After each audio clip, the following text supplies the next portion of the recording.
Did you know about this new research about ADHD? 2 months ago, on March 30th, there was a new research that was published in the Journal of Attention Disorders. It was published by two researchers in Canada, Miss Ito and Miss Clemmy, and the title is this: Misdiagnosis, a Systematic Review of ADHD in Adult Women. I like that play with the miss. It's the first of its kind research in tracking the lasting effects of being undiagnosed in childhood and its lasting impact into adulthood. Girls are often underdiagnosed with ADHD, even though statistics says otherwise, where the ratio of boys to girls with ADHD is about 3 to 1, but in adulthood, the ratio becomes from male to female diagnosed with ADHD as to 1 to 1. I can relate to the research subjects in this study because I was not diagnosed as a child and I was only diagnosed in adulthood. But for me, because I was born before 1980s, I was not diagnosed with ADHD in childhood. Remember, 1980s was around the time that ADHD became an official term for clinicians, pediatricians, health providers to use in their diagnosis. This study shows that if you were not diagnosed with ADHD in childhood, you would likely have lasting impacts in these four areas of your lives. The first one is the impact on social emotional well-being. Because these girls grew up without explanation on what's going on with them, they developed a negative social and emotional well being. They often said that they felt something was different about them or something was wrong with them. They felt awkward. They were not able to pick up on social cues. This then became social anxiety up to adulthood. I remember when I was a freshman in high school, we were assigned a mentor who was a senior. And I would always talk to my mentor and tell her that somehow I felt different. I feel there's something wrong. Interestingly, it's the same thing as what the subjects here are saying. We just felt something different, but we cannot identify what that is. Now, I know in adulthood that that was my ADHD symptom that made me feel different.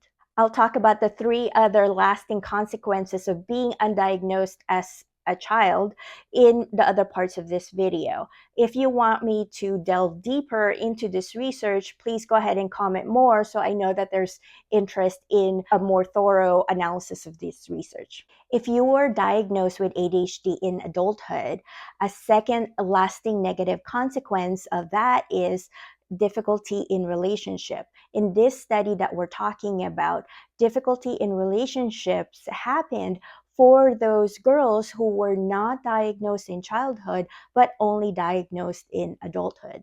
If you wanted to read this research yourself as well, which I highly recommend, the citation is in the caption, so you can look it up as well. The research subjects talked about the difficulty in relationship. One of them is about their relationship with their family. They have a long history of having family issues, specifically not being accepted by their own family. These are girls who grew up that they're always talked about as being loud, or they talk too much, or they wiggle too much. And so their family felt that they were not acting appropriately as girls. These girls who were undiagnosed then grew up feeling resented by their family as being out of place. Some of them felt that they were born in the wrong family, and they felt that their families did not love them unconditionally. Their difficulties with their relationship with their family in childhood then carried over into the difficulty of their relationships in adulthood, such as when they started having partners, their own families, their own kids.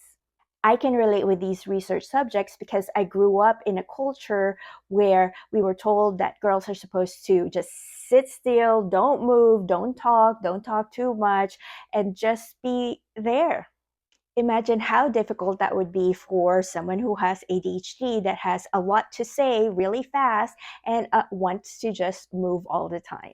And these feelings don't just happen at home, but also in school, where a lot of these girls that were undiagnosed were feeling the same way. And I could relate as well. The third consequence of being undiagnosed in childhood is lack of control. This is already an ADHD trait where most people with ADHD feel out of control, that we can't process certain information or feel time because we have time blindness. Here, the research subjects felt out of control with their success in life. They credited success to outside factors, but they credited failures to themselves. For example, if they got an A in a class, they'll say, oh, it's an easy class. But if they got a poor grade, they'll say, oh, I must not be smart enough or I'm lazy. The fourth lasting consequence for you is self-acceptance after diagnosis. We've been talking about this research where girls are consistently undiagnosed and what are the lasting impacts of that in adulthood once they are diagnosed. And the fourth theme, as I mentioned, is self-acceptance after diagnosis.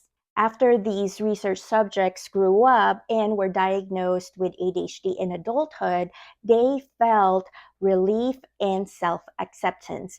Relief because then they felt that it was not their fault and that they felt relieved from shame and guilt of what has been happening on with them since their childhood to that time of diagnosis. Sadly, that's a long time to process and be affected negatively of their lack of diagnosis. They also felt self-acceptance because now what they have considered to be something different or something wrong with them, they now identified as their ADHD symptoms. And because they can identify what that is, they can also identify what coping strategies, what kind of therapy, what kind of medication that they need so that they can help themselves now. That's where the relief and self-acceptance after diagnosis becomes so critical. For me, self-acceptance and relief happened slowly, not instantly once my doctor said, oh, you have ADHD. Of course, that helped identify, as I mentioned, what I was feeling before, but I had to understand and truly understand ADHD in a much deeper level to start correlating things that have happened to me in my childhood up to that time of my diagnosis. And once that happened over the years, and even now I'm processing that 20 plus years after my diagnosis, it is a process of self-acceptance that we have to go through because we didn't know what was happening to us in childhood. But now that we do have that information is power, meaning that now I feel I have the power to figure out what would work best for me so I can play up my strengths and compensate for my weaknesses. In the last part of my video series about this research, I'll talk about the conclusion and the action plan that the researchers and myself would propose. If you were not diagnosed with ADHD in childhood, you can have the 4 lasting consequences that I talked about in my other video based on this research. If you were diagnosed with ADHD late in time, it can affect you negatively with your mental, emotional, and well-being overall.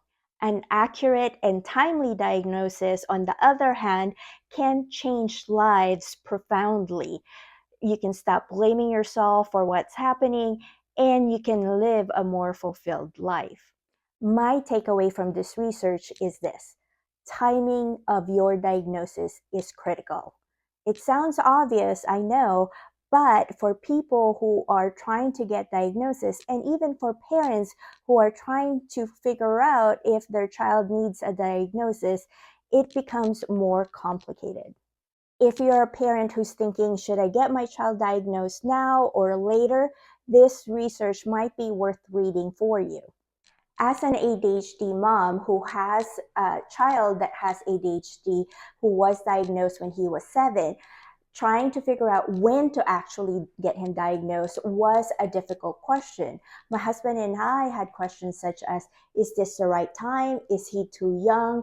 Is he exhibiting age-appropriate behavior? So it is a very complicated decision to make. What can we do now with this research? Well, I think that targeted education and information towards pediatrician, healthcare providers, parents, and teachers are necessary regarding diagnosis of ADHD, especially among girls. I'm trying to bridge that information gap as well with my ADHD Life Simplified company, where we provide simplified information and coping strategies about ADHD just like this. When you need positivity, join our community.